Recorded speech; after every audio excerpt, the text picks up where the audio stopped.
The germline. This is, you could argue, is the stuff we can't do much about, but we can do something about letting men know.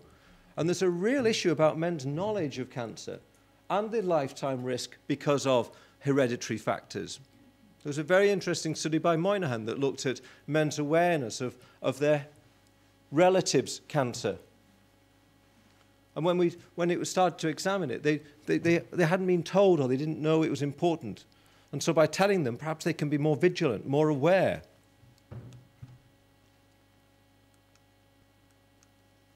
But the somatic causes of cancer is the thing I think we should really be focusing on.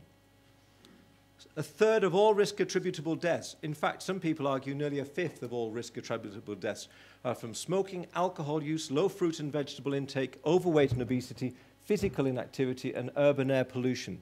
I'm not going to cover all of these.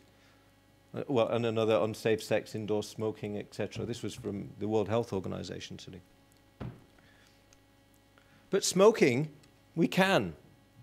And we're already seeing the effect of smoking bans. But 29% attributable risk for cancer in the UK. And people don't realize that they think of smoking and they just think of lung cancer. They don't think of the mouth, the larynx, the pharynx, the esophagus, the stomach, the kidney. And when you looked at those data before, perhaps it starts to make sense as to why that there's so much more at risk. Even myeloid leukemia. I know that if you look at the data for Scotland, you'll find that you're about on par, but you haven't always been. And we've got a generational issue about in the previous generations, but 1, but 2, but 3, where smoking was very much more a predominantly male effect. Alcohol. Cheers, everybody. You see, I had to put a dampener or anything. Even alcohol, I'm going to put my boot into that. Animal studies suggest alcohol stimulates angiogenesis, actually increases the blood supply to the tumours.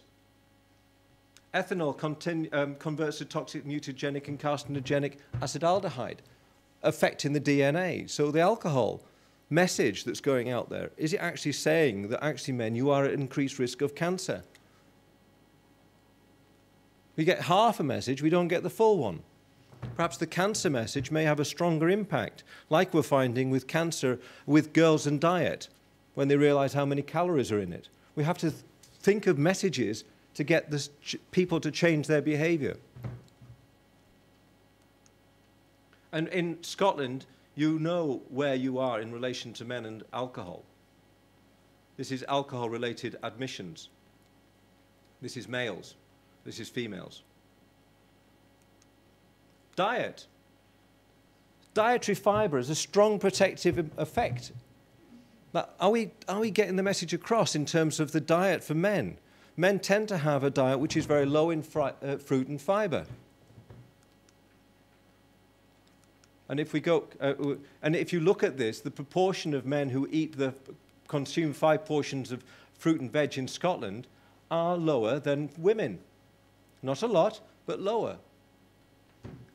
And actually, if you go back to the previous slide, could you go back to the previous slide, please? Sorry.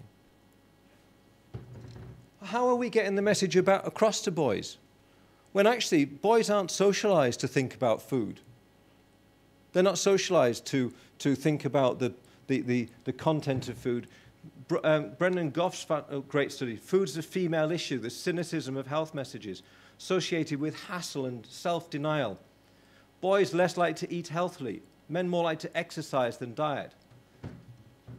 And if you think of the role models that boys are given, the Vin Diesels, the Daniel Craigs, you don't get to be a big man. You eat up to be a big man. You don't do that by eating salad.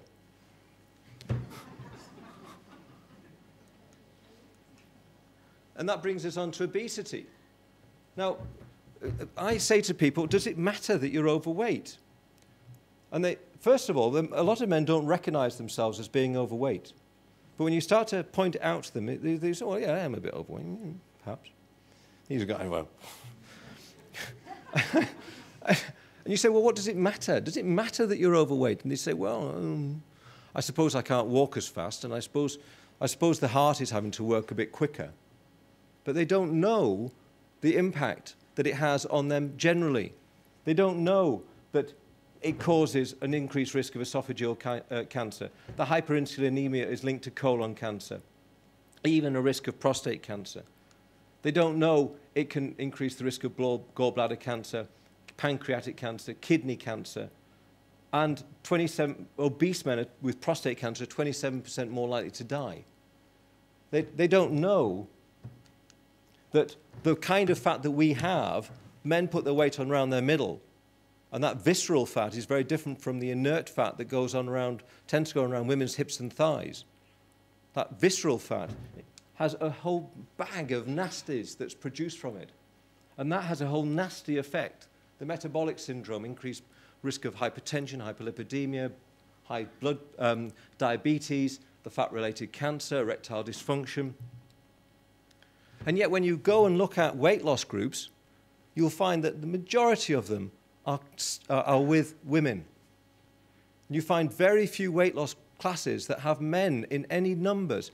But when you look at the data, you see that you have many more men overweight and obese in Scotland. This is your data that came out on Monday. And in fact, the Foresight report from the UK has shown that in Yorkshire, my county of Yorkshire, 39% of men by 2010, this year, are going to be overweight, and another 39% are going to be obese.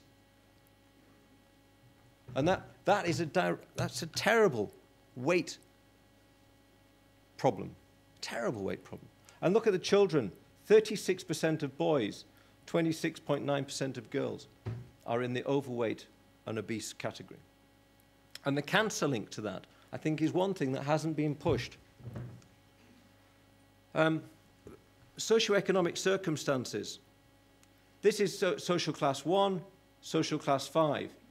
And this is for men and for women in Yorkshire. And this is just looking across the cancer age standardized incidence. And we can see that more men in the social class 5 develop cancer than social class 1. And if you take out prostate and breast cancer, it's an even bigger difference. And this is when you look at excluding lung cancer as well, that for women it's almost disappeared, but for men it's still there. The effect of socioeconomic deprivation goes beyond lung cancer. And when you think of the Scottish data, all cancers combined, the most deprived areas have incident rates almost 40% higher than the least deprived areas. Mortality rates for all cancers combined are approximately 75% higher in the most deprived than the least deprived areas. And so if you map on men on top of the other equalities, or you include men when you're discussing the other equality issues, then you're starting to get a more accurate picture of what's happening.